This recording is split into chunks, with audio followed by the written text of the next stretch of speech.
کراچی میں بجلی بحران پر کے الیکٹرک عوام کے کٹہرے میں، چیئرمین نیپرا کے الیکٹرک کی کارکردگی پر برہم، کہا نجکاری کے باوجود کے الیکٹرک میں بہتری نہیں آ رہی، لاک ڈاؤن میں بہت کچھ بند ہے، سب کھل گیا تو کیا ہوگا، لوڈ شیڈنگ ختم ہونے تک مختلف ٹیرف ختم کر دینے چاہیے۔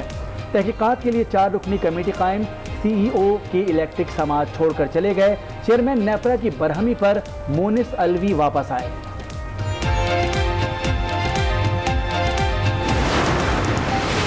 سابق صدر زرداری کی طویل عرصے بعد سیاست میں انٹری، سربراہ جے یو آئی مولانا فضل الرحمان کے ساتھ بیٹھک لگائی، بلاول بھٹو بھی موجود تھے، دونوں جماعتوں کا ملکی سالمیت کے لیے سیاسی امور میں ساتھ چلنے پر اتفاق۔ آصف زرداری بولے، پہلے ہی کہا تھا کہ عمران خان حکومت چلانے کے اہل نہیں۔ فضل الرحمان نے کہا، اگر معیشت کو بچانا ہے تو مل کر سلیکٹڈ حکمرانوں کا مقابلہ کرنا ہوگا۔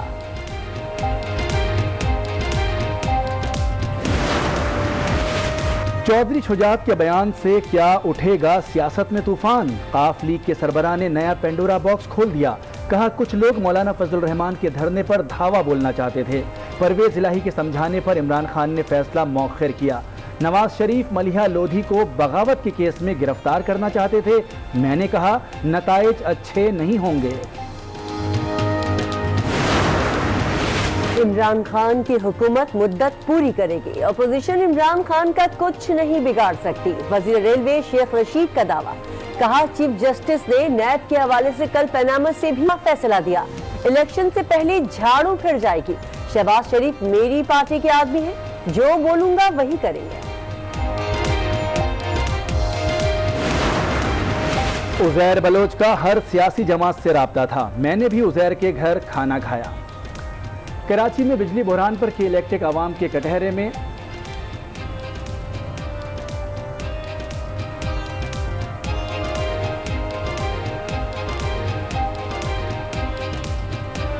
کنسٹرکشن انڈسٹری میں پیسہ لگائیں، ذرائع نہیں پوچھیں گے۔ کرنٹ اکاؤنٹ ڈیفیسٹ کم کرنے سے ریزروز بڑھتے ہیں، جیسے ریزروز بڑھیں گے لوگوں کو کانفیڈنس آئے گا، اور جیسے کانفیڈنس آئے گا اکنامک ایکٹیویٹی بڑھے گی، معاشی سرگرمیاں اور بڑھیں۔ ہم نے جب یہ پچھلا فسکل ایئر شروع کیا تو ہمارے جو فارن ایکسچینج ریزروز تھے، جس کا میں نے تذکرہ کیا، تقریباً 7 بلین تھے۔ جو پچھلا فسکل ایئر ہم نے ختم کیا ہے تو یہ تقریباً 12 بلین تھے۔ پاکستان کی مالی مشکلات جلد ختم ہونے والی ہیں، گورنر اسٹیٹ بینک رضا باقر کی پروگرام روبرو میں گفتگو، کہا کرنٹ اکاؤنٹ خسارہ کم اور زر مبادلہ کے ذخائر بڑھائے، شرح سود میں 13 سے کم کر کے 7% پر لائے، مہنگائی سپلائی چین متاثر ہونے کی وجہ سے بڑھی، مکمل انٹرویو دیکھیے آج رات 10 بجے سے 5 نیوز پر۔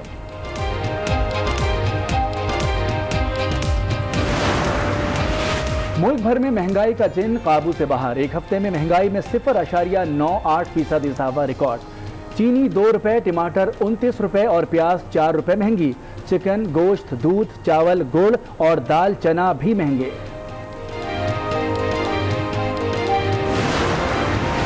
جماعت اسلامی کا کہ الیکٹرک قومی تحویل میں لینے کا مطالبہ، حافظ نعیم الرحمان کہتے ہیں کہ الیکٹرک نے زندگی اجیرن بنا دی، 26 لاکھ صارفین کو بجلی فراہم کرنے میں ناکام ہو گئی، Peoples Party, M Q M اور پی ٹی آئی کا احتجاج دکھاوا قرار، کل شارع فیصلے پر دھرنے کا اعلان، کے ای ہیڈ کوارٹر پر پی ٹی آئی کا دھرنا جاری۔ سندھ میں سی این جی اسٹیشنز اور صنعتوں کی گیس بند، ایس ایس جی سی کی الیکٹرک کو 50 MMCFD اضافی گیس دے گی، فیصلے پر صنعتکار بھی بھڑک اٹھے، کہا دن میں گیس بند، رات میں بجلی نہیں، حکومت کہے تو فیکٹری کی چابیاں کے الیکٹرک اور سوئی صدرن کو دے دیتے ہیں۔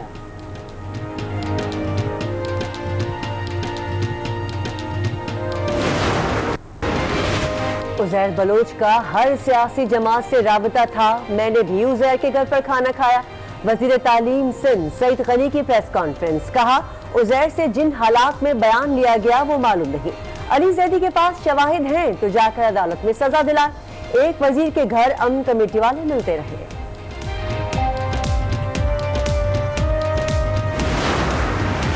لیاری گینگ وار سرخانہ، عزیر بلوچ سخت سیکیورٹی میں انسداد دہشت گردی عدالت میں پیش، عدالت نے عزیر بلوچ کو مزید 8 مقدمات کی نقول فراہم کر دی، آئندہ سماعت پر فرد جرم عائد کیے جانے کا امکان۔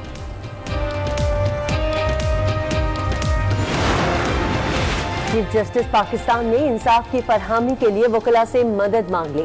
جسٹس گلزار احمد نے کہا سپریم کورٹ بار کی مدد کے لیے ہر وقت تیار ہے، بینچ اور بار ایک دوسرے کا حصہ ہے، یہ تعلق ہمیشہ قائم رہے گا۔ جسٹس بشیر عالم بولے فیصلے جلد نہ ہونے پر ججز کو بھی بعض اوقات منہ چھپانا پڑ جاتا ہے۔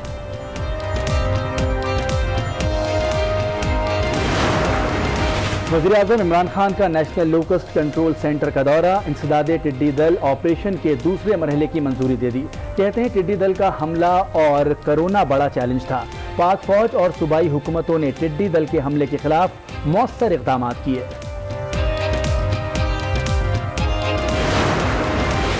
لاہور کے شمال میں دبئی کی طرز پر شہر بسانے کا فیصلہ، وزیر اعلیٰ پنجاب نے ریور راوی فرنٹ اتھارٹی کے قیام کی منظوری دے دی۔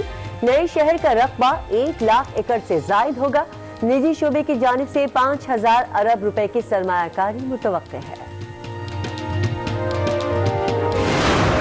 تک جا پہنچی 2751 نئے کیسز رپورٹ، متاثرین 2,43,599 ہو گئے۔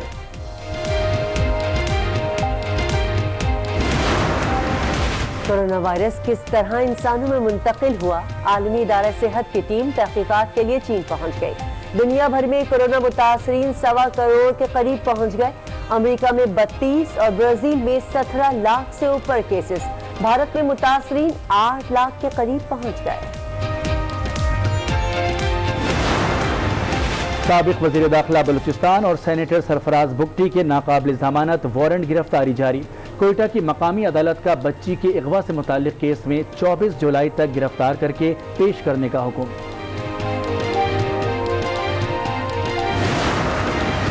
پی سی بی نے سلیم ملک اور دانش کنیریا کو جوابات دے دیے۔ سلیم ملک آئی سی سی کی جانب سے فراہم کردہ اپریل 2000 کے ٹرانسکرپٹ کا جواب دینے میں ناکام رہے، معاملے کی تکمیل تک کارروائی نہیں کر سکتے۔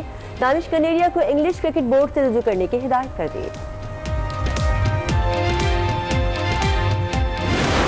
کو کہیں گے خوش آمدید، میں ہوں کرن رضوی اور میں ہوں مونس رضا۔ ہیڈ لائنز آپ نے ملاحظہ کی، بلیٹن میں سب سے پہلے بات سابق صدر آصف علی زرداری کی سیاست میں طویل عرصے بعد ہونے والی انٹری کی۔ مولانا فضل الرحمان آصف علی زرداری سے ملاقات کے لیے بلاول ہاؤس پہنچے، جہاں آصف زرداری نے کہا کہ پہلے ہی کہہ دیا تھا کہ عمران خان حکومت چلانے کے اہل نہیں۔ کورونا وائرس، عوام دشمن، بجٹ اور ٹڈی دل کے حملے سے عمران خان کی نااہلی کھل کر سامنے آ چکی۔ انہوں نے کہا کہ عوام اب سلیکٹڈ حکومت سے نجات چاہتے ہیں۔ 1.5 گھنٹہ جاری رہنے والی ملاقات میں ملکی سالمیت اور بقا کے خاطر سیاسی امور میں ایک ساتھ چلنے پر اتفاق کر لیا گیا۔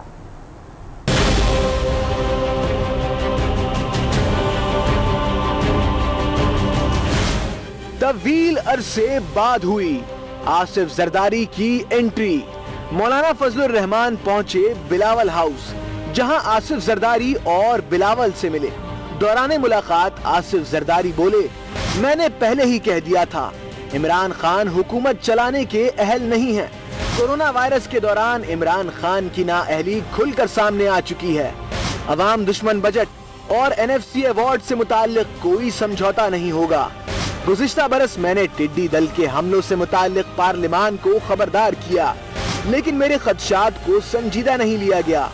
ٹڈی دل کو نہ روکا تو خوراک کا بحران ہو جائے گا۔ عوام اپوزیشن کی طرف دیکھ رہے ہیں کہ انہیں سلیکٹڈ حکومت سے نجات دلائی جائے۔ بلاول بھٹو نے کہا پاکستان اور عمران خان ایک ساتھ نہیں چل سکتے۔ عمران خان کے دور حکومت میں کرپشن میں تیزی سے اضافہ ہوا۔ عمران خان نیب کا استعمال کر کے اپوزیشن سے انتقام لے رہے ہیں۔ تمام اپوزیشن جماعتیں سلیکٹڈ حکومت کے خلاف ایک پیج پر ہیں۔ مولانا فضل الرحمان بولے کہ پاکستان کی تاریخ میں کبھی معیشت کی منفی شرح نمون نہیں ہوئی۔ یہ بھی کہا کہ پی ٹی آئی حکومت نے ملکی معیشت کو دیوار سے لگا دیا ہے۔ 1.5 گھنٹے سے زائد جاری رہنے والی ملاقات میں اس بات پر اتفاق ہوا کہ ملکی سالمیت اور بقا کی خاطر سیاسی امور میں ایک ساتھ چلیں گے۔ NFC ایوارڈ اور 18ویں آئینی ترمیم پر بھی غیر لچکدار موقف اپنایا جائے گا۔ مسلم لیگ قاف کے سربراہ چودھری شجاعت حسین نے وزیراعظم عمران خان سے کہا کہ بحران سے نکلنے کے لیے سب اختلافات بھلا کر معاملات باہمی مشاورت سے طے کریں۔ انہوں نے انکشاف کیا کہ حکومت کے خلاف مولانا فضل الرحمان کے دھرنے پر کچھ لوگ دھاوا بولنے کے حامی تھے، مگر پرویز الہی نے اہم کردار ادا کر کے معاملہ سلجھا دیا۔ چودھری شجاعت نے بتایا کہ انہوں نے نواز شریف کو ملیحہ لودھی کی گرفتاری سے روکا تھا۔ مسلم لیگ کاف کے سربراہ چودھری شجاعت حسین کی طرف سے جاری ایک بیان میں کہا گیا ہے کہ کچھ لوگ پی ٹی آئی کی حکومت کے خلاف مولانا فضل الرحمان کے دھرنے پر دھاوا بولنے کے حامی تھے۔ کوئی وزیر اعظم عمران خان سے بات کرنے کو تیار نہ تھا۔ چودھری پرویز الہی حکومتی مذاکراتی کمیٹی کے ممبر نہ ہونے کے باوجود عمران خان سے ملے اور انہیں مشورہ دیا کہ اگر مار کٹائی میں کوئی ہلاکت ہو گئی تو وزیر اعظم کو ہر چیز کا جواب دینا پڑے گا، جس پر فیصلہ مؤخر کر دیا گیا۔ چودھری شجاعت نے کہا کہ فضل الرحمان کے دھرنے کا معاملہ کاف لیگ کی قیادت نے افہام و تفہیم سے حل کروایا، مگر الزام ان کی پارٹی پر لگا دیا گیا۔ پولیس اور مدارس کے طلبہ آمنے سامنے کھڑے تھے، مگر ہم نے ایک گلاس بھی نہیں ٹوٹنے دیا۔ چودھری شجاعت نے بتایا کہ سابق وزیر اعظم نواز شریف بھی بغاوت کیس میں ملیحہ لودھی کو گرفتار کرنا چاہتے تھے، مگر ہم نے انہیں الرٹ کیا کہ گرفتاری کے خلاف پاکستانی میڈیا اور انٹرنیشنل کمیونٹی کا سخت رد عمل آئے گا۔ موجودہ بحران کا حل بھی اسی میں ہے کہ سب چیزیں فراموش کر کے آگے بڑھا جائے۔ اپوزیشن عمران خان کا کچھ نہیں بگاڑ سکتی، پی ٹی آئی کی حکومت مدت پوری کرے گی۔ وفاقی وزیر شیخ رشید نے ایک بار پھر پیش گوئی کر دی، کہا شہباز شریف وہی کریں گے جو میں کہوں گا۔ 120 دن میں 120 عدالتیں سب گند کر دیں گی، ختم کر دیں گی۔ اگلے الیکشن میں صرف صاف شفاف لوگ ہی ہوں گے۔ ایک تو ہم نے کہا تھا کہ جولائی اہم مہینہ ہے اور نیب کو ٹارزن کے اختیارات ملیں گے۔ کل جو چیف جسٹس گلزار صاحب نے فیصلہ دیا ہے، میری سیاسی زندگی میں اتنا بڑا فیصلہ جو اس ملک کو صحیح معنی میں نیب کو موقع ملے وہ جھاڑو پھیر دے، تاکہ نیب اب کوئی بہانہ نہ بنا سکے۔ 120 دن میں 120 عدالتیں، یہ سارا گندا اور پراگندہ ماحول ختم ہو جائے گا اور اگلے الیکشن میں نیک شفاف گندے اور پراگندہ لوگ نہیں ہوں گے، اچھے اور نیک پارٹیوں کے نیک کینڈیڈیٹ ہوں گے۔ اور 1662 ریفرنسز جو پچھلے 20 سال سے جگ ہنسائی کر رہے ہیں، دنیا میں انصاف کی تاخیر میں کو خاتمے کے لیے سپریم کورٹ نے جو فیصلہ کیا، میں چیف جسٹس کو سلام عقیدت پیش کرتا ہوں۔ شہباز شریف میری پارٹی کا آدمی ہے، جیسا کہوں گا ویسا کرے گا۔ اور اب آپ کو بتائیں کہ تعمیرات کے شعبے میں سرمایہ کاری کرنے والوں سے ذرائع آمدن نہیں پوچھا جائے گا۔ وزیر اعظم عمران خان نے اہم اعلان کر دیا ہے، کہا نیا پاکستان ہاؤسنگ اسکیم کے لیے 30 ارب کی سبسڈی دی جا چکی ہے۔ ہر گھر پر 3 لاکھ روپے کی سبسڈی دی جائے گی۔ 10 مرلے کے گھر پر 7%، جبکہ 5 مرلے کے گھر پر 5% مارک اپ دینا ہوگا۔ تعمیرات کے شعبے میں سرمایہ کاری کرنے والوں سے ذرائع آمدن نہیں پوچھا جائے گا۔ وزیر اعظم عمران خان نے اہم ترین اعلان کر دیا ہے اور کہا ہے کہ نیا پاکستان ہاؤسنگ اسکیم کے لیے 30 ارب کی سبسڈی دی جا چکی ہے۔ ہر گھر پر 3 لاکھ روپے کی سبسڈی دی جائے گی۔ 10 مرلے کے گھر پر 7%، جبکہ 5 مرلے کے گھر پر 5% مارک اپ دینا ہوگا۔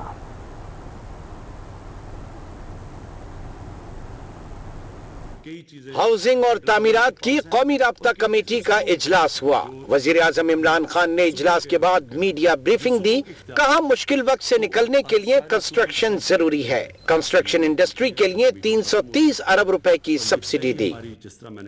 پاکستان کو اس مشکل وقت سے نکلنے کے لیے کنسٹرکشن کی ضرورت ہے، تو کنسٹرکشن انڈسٹری کے لیے بینکوں کو خاص ہم نے تاکید کی ہے کہ 5% آپ نے اپنا جو ٹوٹل پورٹ فولیو ہے وہ صرف کنسٹرکشن انڈسٹری کو دیں۔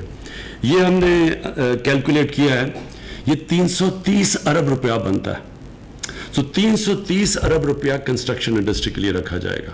وزیر اعظم نے نیا ہاؤسنگ کے لیے 30 ارب روپے سبسڈی دی۔ نیا ہاؤسنگ اسکیم کے تحت ہر گھر پر 3 لاکھ روپے کی سبسڈی دی جائے گی۔ 10 مرلے کے گھر پر 7% مارک اپ، 5 مرلے کے گھر پر 5% مارک اپ ہوگا۔ لوگ قرضوں کی قسطیں آسانی سے ادا کر سکیں گے۔ ہمارا منصوبہ غریب طبقے کو آسانی فراہم کرنا ہے۔ مجھے خوشی اس لیے ہے کہ یہ وہ نیا پاکستان ہاؤسنگ جو کہ اس طبقے کے لیے جس کو جو نہیں گھر خرید سکتے، جو کرائے کے گھروں پہ رہتے ہیں اور جو سوچتے رہتے ہیں کہ ساری زندگی ہم کسی طرح پیسے اکٹھے کر کے گھر خریدیں، تو ان کے لیے سب سے پہلے ہے۔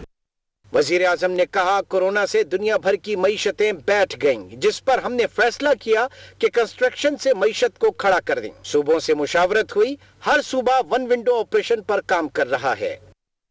کرونا وائرس کی وجہ سے صرف پاکستان ہی نہیں، ساری دنیا میں اس وقت ایک ریسیشن آئی ہوئی ہے, ایک نوکریاں چلی گئی ہیں, بے روزگاری بڑھ گئی ہے, تو ہم نے یہ فیصلہ کیا ہے کہ ہم نے ہاؤسنگ کے ذریعے اور کنسٹرکشن انڈسٹری کے ذریعے اپنی اکانومی کھڑی کرنی ہے. جو پہلے مشکلات آتی تھی وہ نہیں لینی پڑیں گی.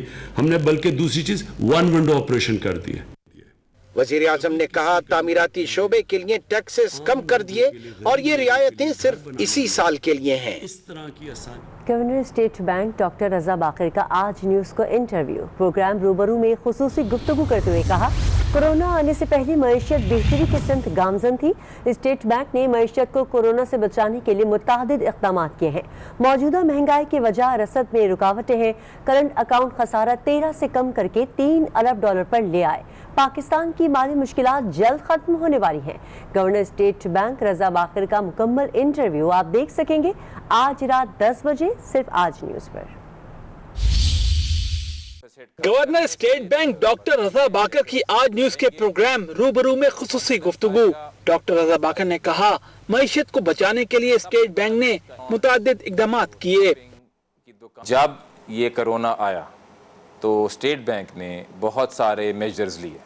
ٹھیک ہے, سب سے بڑا جو اس کا امپیکٹ ہوا وہ ہمارے لوگوں کے جو بجٹ ہے, جو کیش فلو ہے, اس پہ ہوا. جو ہمارے بزنسز تھے ان کے جو باہر سے آرڈرز آنے تھے وہ بند ہو گئے. ریسٹورانٹس, جو شاپنگ کی دکانیں یہ بند ہوئیں, تو جو ہمارے تاجر بھائی ہیں ان کی آمدنی میں کمی ہوئی. تو اس میں سب سے پہلا کام یہ تھا کہ لوگوں کے کیش فلو کو سپورٹ کیا جائے. اسٹیٹ بینک نے سب سے پہلے یہ کیا, کیونکہ بینکس کو ہم ریگولیٹ کرتے ہیں. بینکوں کے ساتھ مل کے یہ اعلان کیا کہ جس کے بھی قرضے کی قسطیں آ رہی ہیں اس کو 1 سال کی ڈیفرمنٹ دی, ان کی پرنسپل کی ری پیمنٹ. ٹھیک ہے. گورنر اسٹیٹ بینک کا کہنا تھا جتنا پیسہ دوست ممالک سے ملا قرضوں کی واپسی میں لوٹا دیا.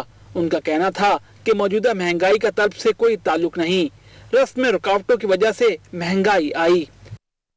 ابھی جو مہنگائی ہے اس کی بنیادی وجہ سپلائی کی ڈسرپشنز ہیں, ڈیمانڈ نہیں ہے. اسی لیے ہم نے انٹرسٹ